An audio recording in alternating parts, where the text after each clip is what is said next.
Hi, I'm Aura, and I'm the host of Collective Mind, and I'm going to do a video that I have not planned out the details of about the things we use essentially to accommodate our physical disability. So we have postural orthostatic tachycardia syndrome, or POTS, and it affects our heart rate and blood pressure and gives us a lot of fatigue and a lot of fainting spells and dizzy spells and things like that. And we do a variety of things to help with that, a lot of which were prescribed and or recommended by our specialist. We see a neurologist, but we also saw two separate cardiologists before that, and some of these things were recommended by multiple of these people, etc.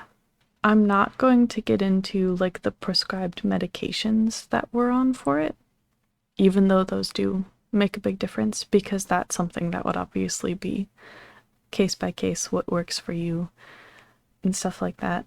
I will generally say that the first prescription that we tried for our POTS, we did not tolerate well at all. It made our fatigue way worse, and it was not a good experience.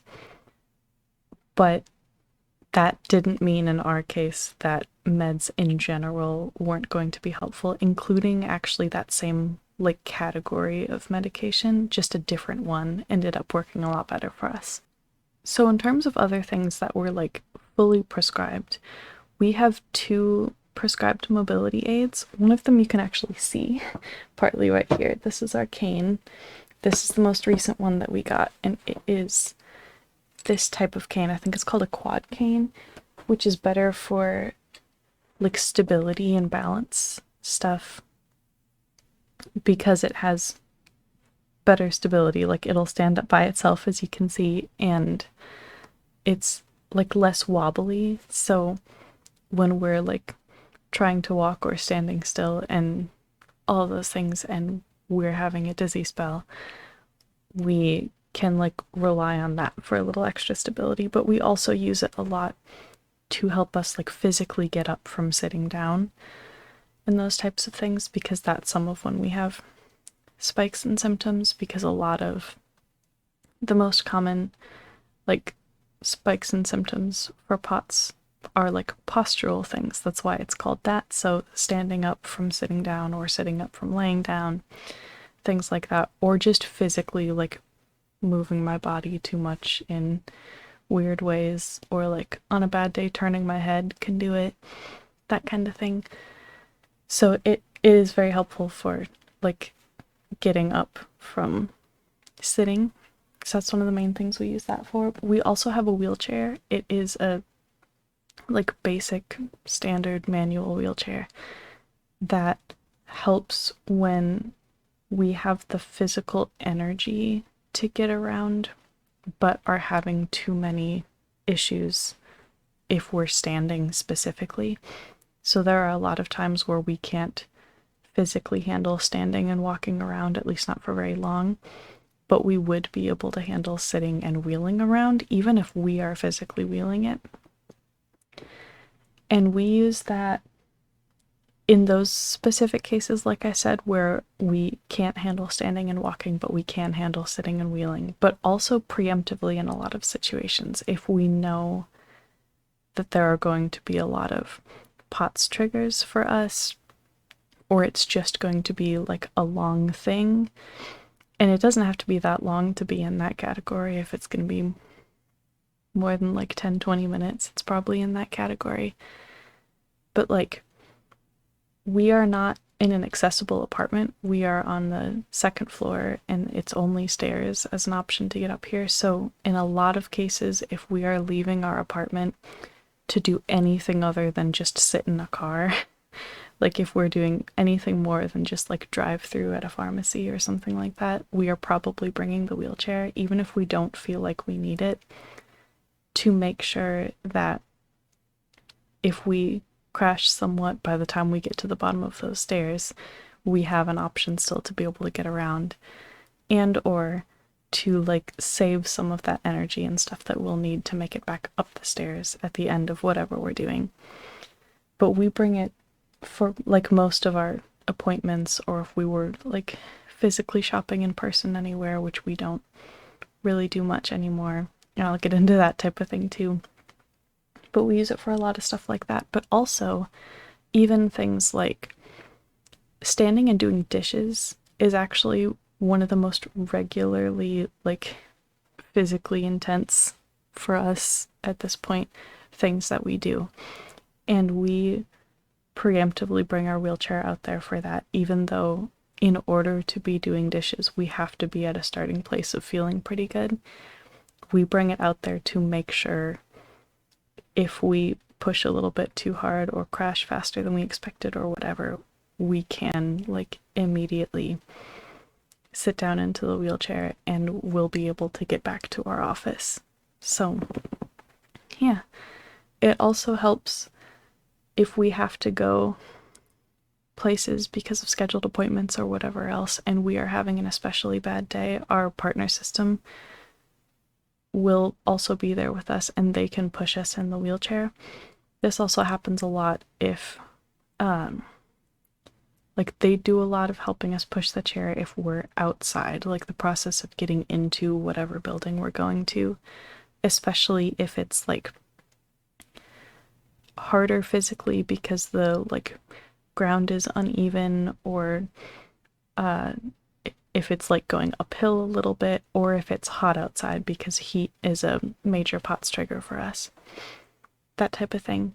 But also just like we have an appointment tomorrow, for instance, for our disability application doctor's appointment that we can't miss, and I don't know how complicated it would be to reschedule. So like if we wake up tomorrow feeling like absolute crap, we are just going to be relying on the chair and on our partner system to like physically get us there as safely as possible. So it is a lot harder to like physically pass out of the chair and hurt ourselves, you know? We have a service dog. You've probably seen her on our channel before if this isn't the first video that you're seeing. Her name is Charlie. We trained her a while ago, years ago, primarily like before we had POTS, before we had symptoms of POTS, before we were diagnosed, and we trained her primarily for like mental health related things. We are still in the process of trying to figure out how to train her for some alerts related to our POTS.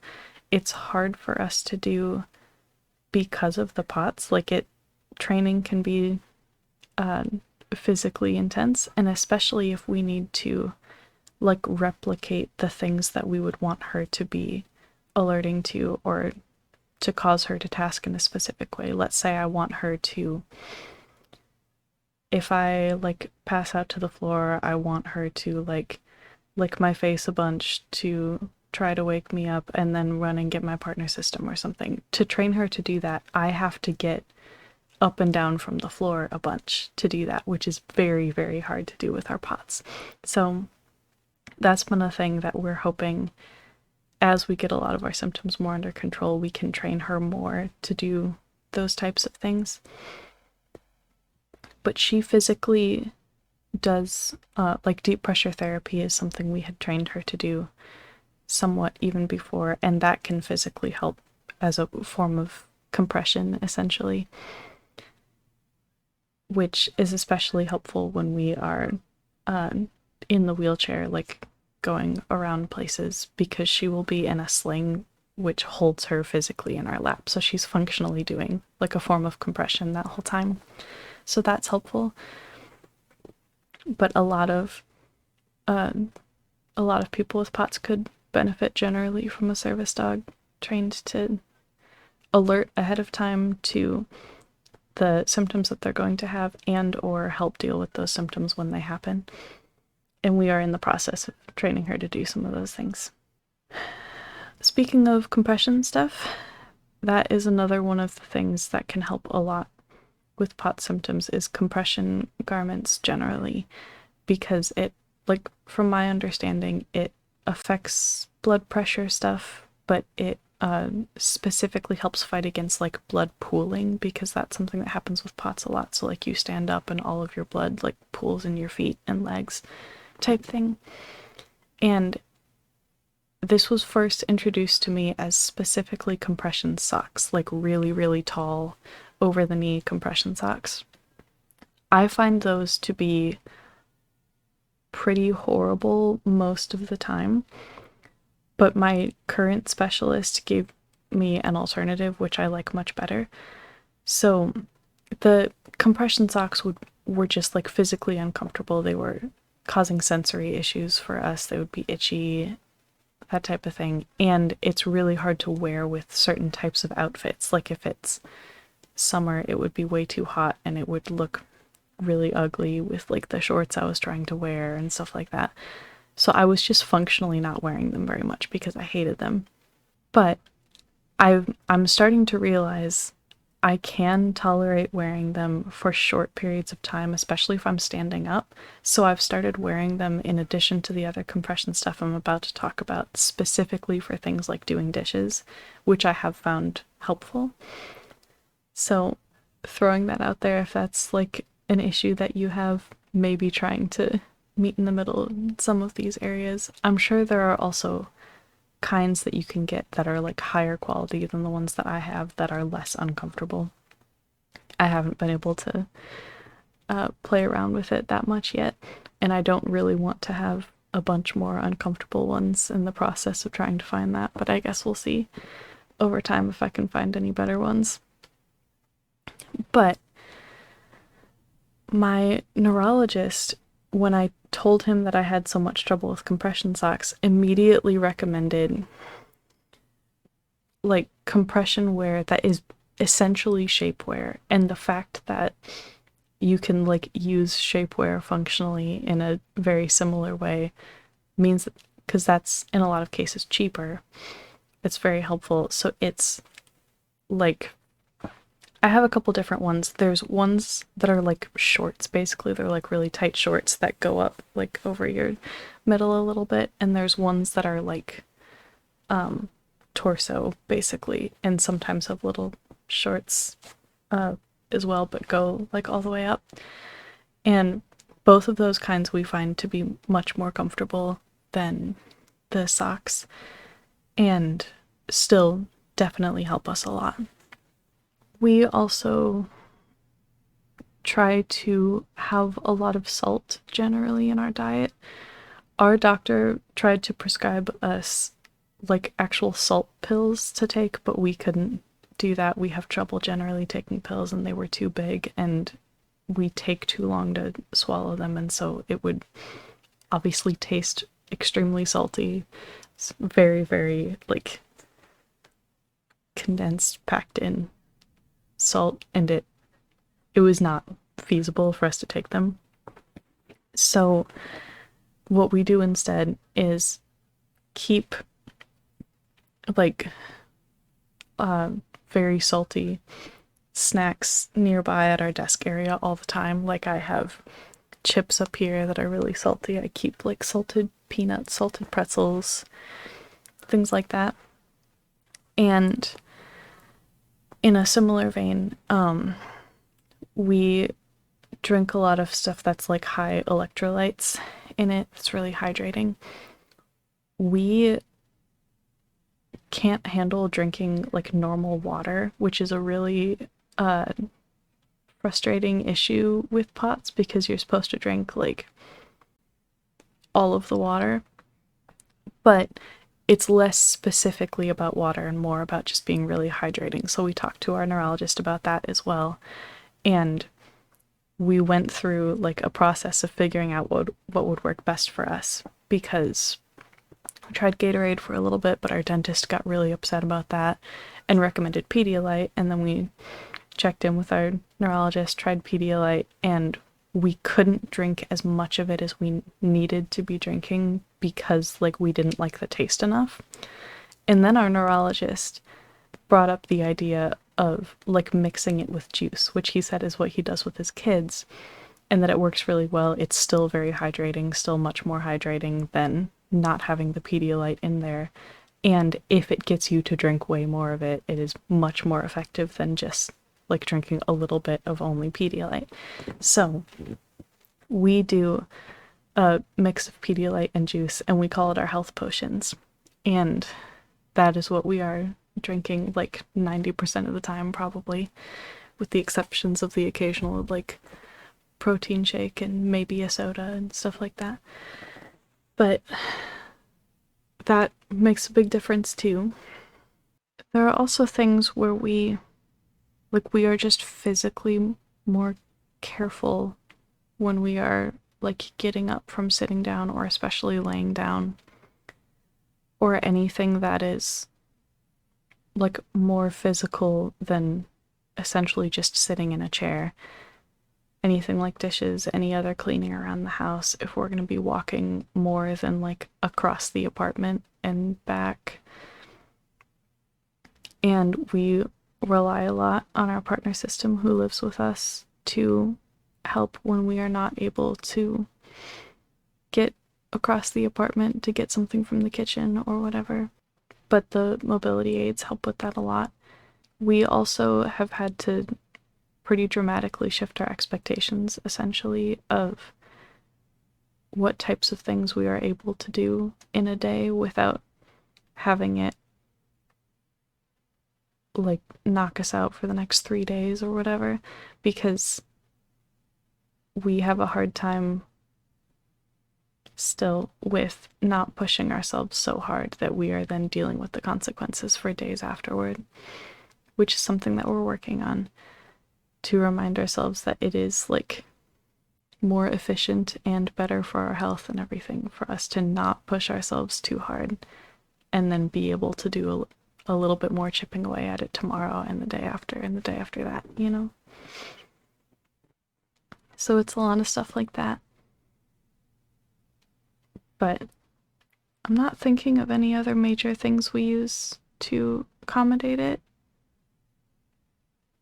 We're in the process of applying for disability, for any of you who don't know, and we are also in the process, our neurologist like filled everything out for it and stuff. We just need to physically go and give it to whatever like local agency it is to get like the disabled parking pass thing, or license plate or whatever it is, so that we can park in disabled parking spots and be closer to the door and everything. That's something that hasn't been as high of a priority because we don't physically go places very often. That was the other thing I was going to say.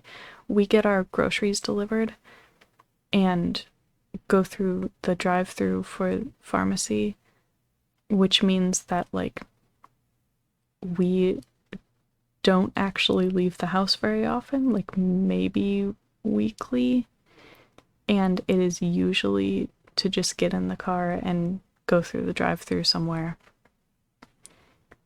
and occasionally to have an in-person doctor's appointment, but our therapy is virtual, so and our neurologist appointments are virtual, so it's just our primary care doctor and like the special one tomorrow for being assessed for our disability application. So that's another thing that we do, is we just don't go places really currently. We like dramatically limit the amount that we would need to physically go somewhere because of how like intense that is on our body, you know? So I think those are the main things that we use to accommodate our POTS. So if you have POTS or a different type of dysautonomia or anything that makes you think any of these things could be helpful to you, that is what we do that is helpful to us. I hope you liked this video. I know it's a little bit disorganized, potentially a little scatterbrained, because I didn't outline it like I normally would, because I didn't have a video for today. But our schedule is changing a little bit. We're still doing 2 videos a week currently, but we are not going to be streaming quite every day anymore. I think we're going to try to do every day that isn't an upload day and see how that goes, because we have reached everything we needed to for affiliate. It's still processing, so like I don't know absolutely for sure that nothing weird is gonna happen still, but it was letting us onboard and do the paperwork and everything. It's just processing some of the paperwork. So, but we met the follower goal and all of the other things that we needed to do. So check out our Twitch schedule, which is on our Twitch channel, linked in the description, to see when we are doing streams, and if we make any other changes to it, that is going to be where we make the changes for sure. So that's a big thing. Also in the description is our Etsy shop and our wish list and our Patreon, which we are still doing the special for this month of everybody who is an active patron at the end of this month is going to get access to an exclusive playlist of Charlie, our service dog, trying new foods for the first time, which is really cute. And yeah, that's a exclusive special offer we're doing for Patreon this month. And what else? Like and subscribe and all those things, and I'll put some other videos up on the screen. And thank you for watching. Bye!